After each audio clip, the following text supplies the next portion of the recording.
This documentary may contain footage of strays in distress or injury. Please watch with discretion.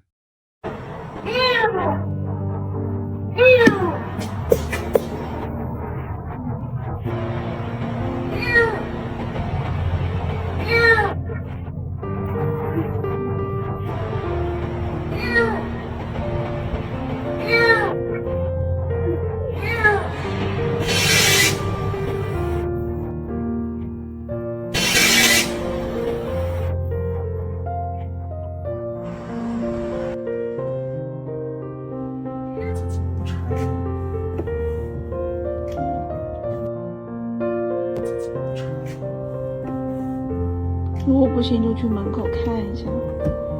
啊，他那个声音太大了。如果不行就去门口看一下。啊，他那个声音太大了。此时慌得手心出汗。咪咪，手心出汗。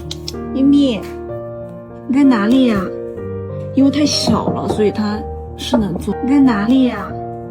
因为太小了，所以它是能钻。因为太小了，所以它是能钻进去的。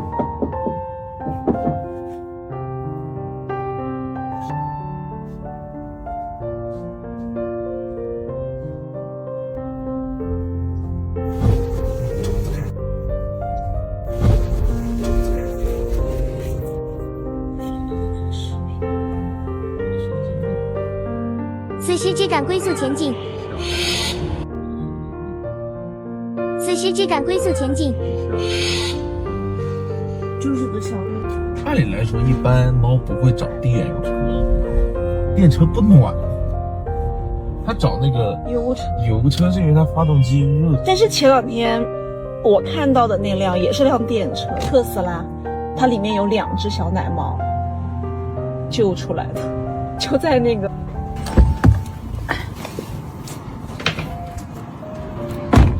应该是在这边，就是这个能不能拆？要把这块板子拿掉。对，应该是在这边。但是我自己不敢取。要不要去途虎？途虎看看吧。去途虎？途虎可能你们电车没取过这种，穿着睡衣、穿着拖鞋买个菜，捡了只猫。人家在这边，看能不能把这个板子。收不住，但是刚才底下停车场，我听声音是听的。哦，这是通的。这是空的，没学过，就在这边。就在右边。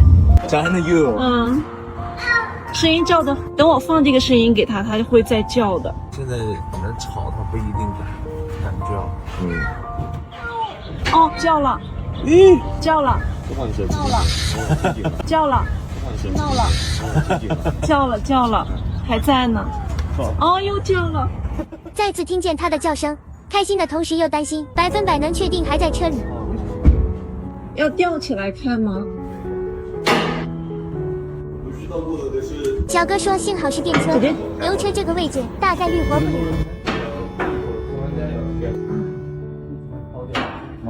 从这儿钻进去吗？吊起来才看到原来下面有一大块油车。还又叫了，还在的。那这种岂不是整个底盘的它都可以钻，还是没有？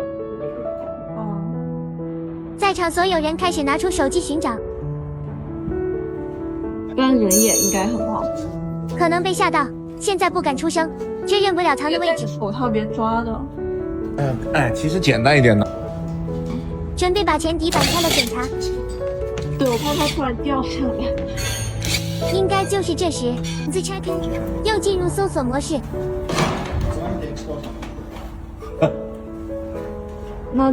有经验的小哥开始找车轮一侧。万一是一只很可爱的怎么办？然后这样。我们这在车轮前已经发现身影了。在吗？什么样子？看看。拿手套，那开玩笑。听到说话声音大，开始发出惊恐的叫声。小丽花，看看。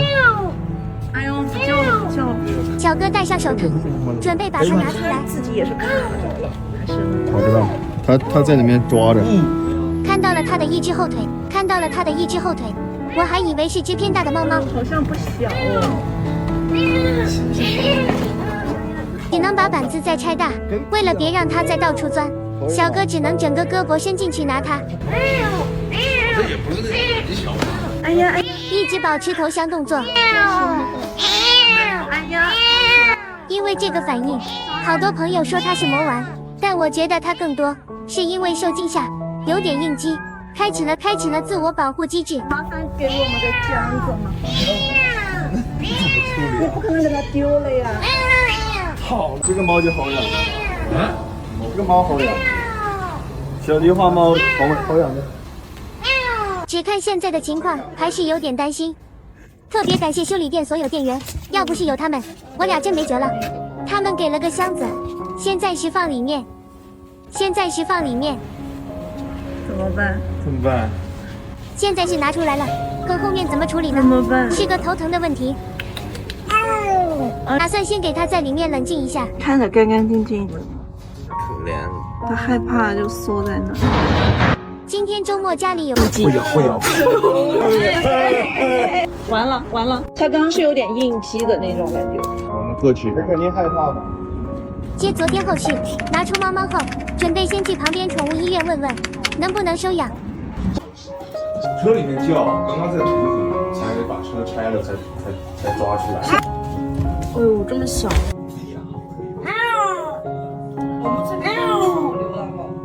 主要是它太小了，看着倒是好，看着挺干净的，对，就是看着干干净净的。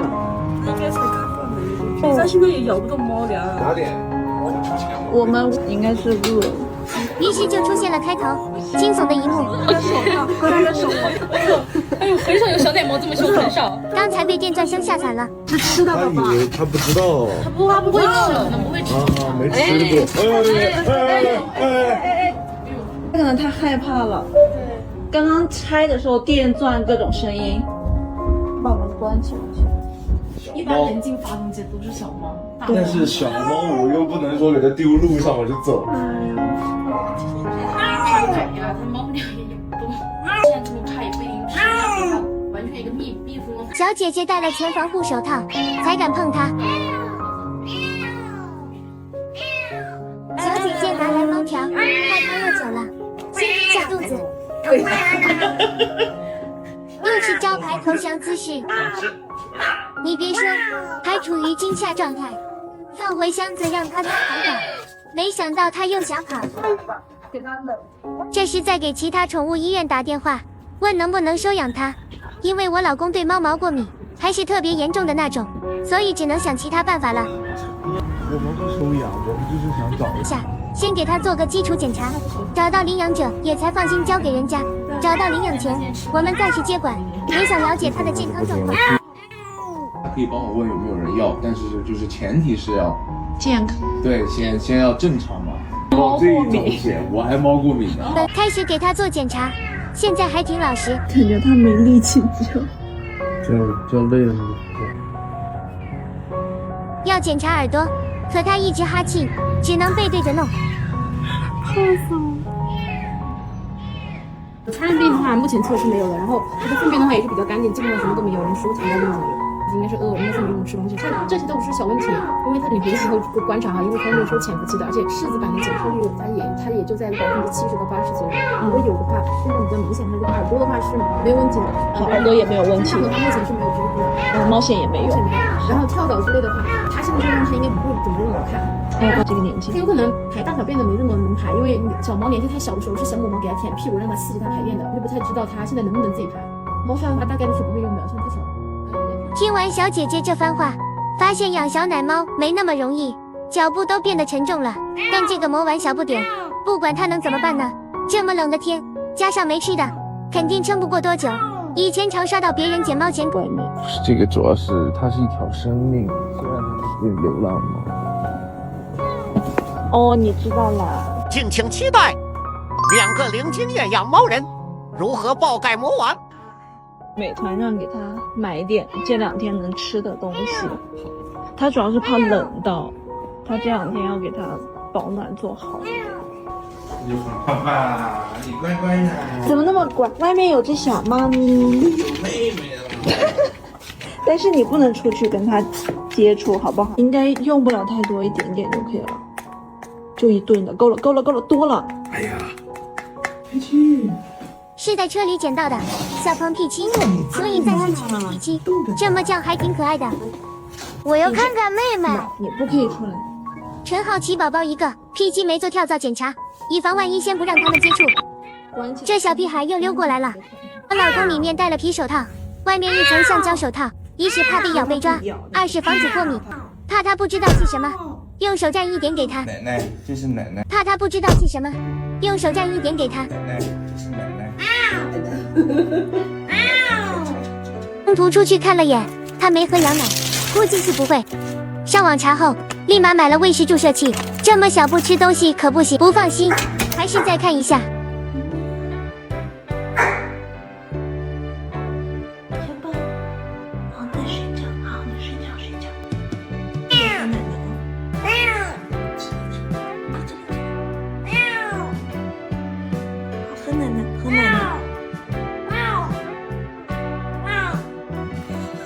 不过现在感觉他没那么紧张了，抱着也不会想挣脱，可能也感觉到了，我们再救他。我还说你等一下，我真不试试。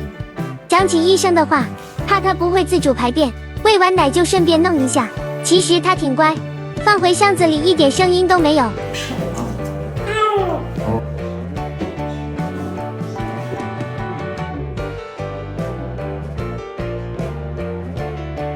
这个提前的门是关着的，我对面的这一户没有人住，所以我们才选择给他们暂时的放到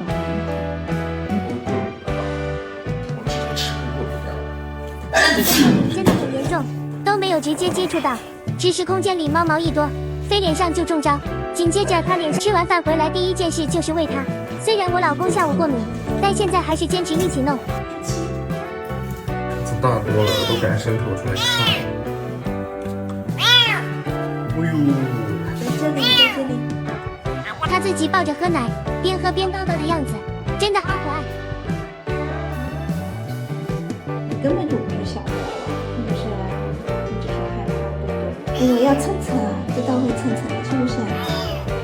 逐渐也开始和人互动，因为你还在推我。今天最后一顿，0点47分。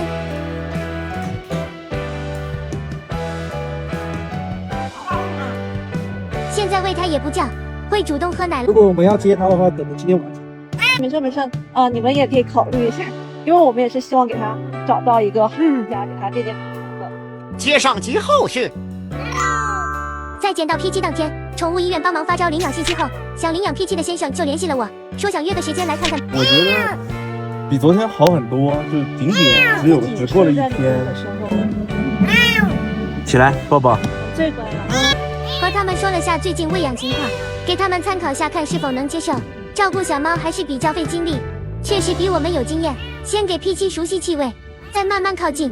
气味录入成功后，P7也放松不少。好乖，好乖。就你说一句，他要回你一句，因为我们也从来没有养过。如果我们要接他的话，可能今天晚上接不了。好。因为我们家还有大猫嘛，我想说先去帮他买一个。他们家里有3只小猫，在想能不能和谐的玩在一起。对，那笼养吧。好，最快应该就是明天晚上。还是已经考虑好了。其实我是考虑好，我是慢走。P7呀，他刚刚好可爱。交流后，我们都觉得他们是有爱心且会认真负责的。我想给雪香看他一点，他叫 P7，宝宝，没见过猫。拉粑粑喽！拉粑粑了。哦。他第一次发出咕噜声，太激动了，说明对我们是越来越信任。这2天的努力没白费。你省了。以后我们去看你好不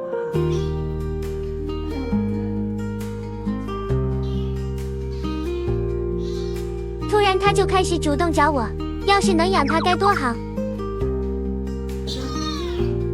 你做好，想不想要 P7妹妹留下来？想，不想？哦，想啊！哦，你不吃醋是不是？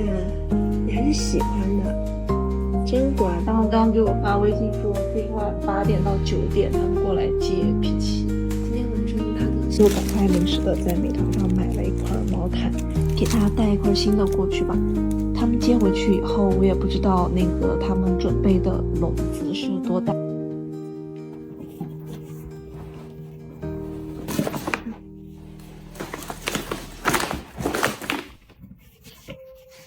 这是你的第一个窝，你马上就会有新的窝了，爸爸。都是命。是啊，是命也是缘分。真的，前两天我看到那个特斯拉车主剪了看一眼，你们都把窝准备好了。有感情了。安全已经。这个我给他买了一个新的。回去。哦，这个是个新的，然后它的那个奶粉，这个就想好没？那个傣族战士，傣族淡水，小蘸水。你会不会有点失落了。空到了？我是觉得不会觉得那么空的原因，是因为他们好。对，那我就把这个撕了。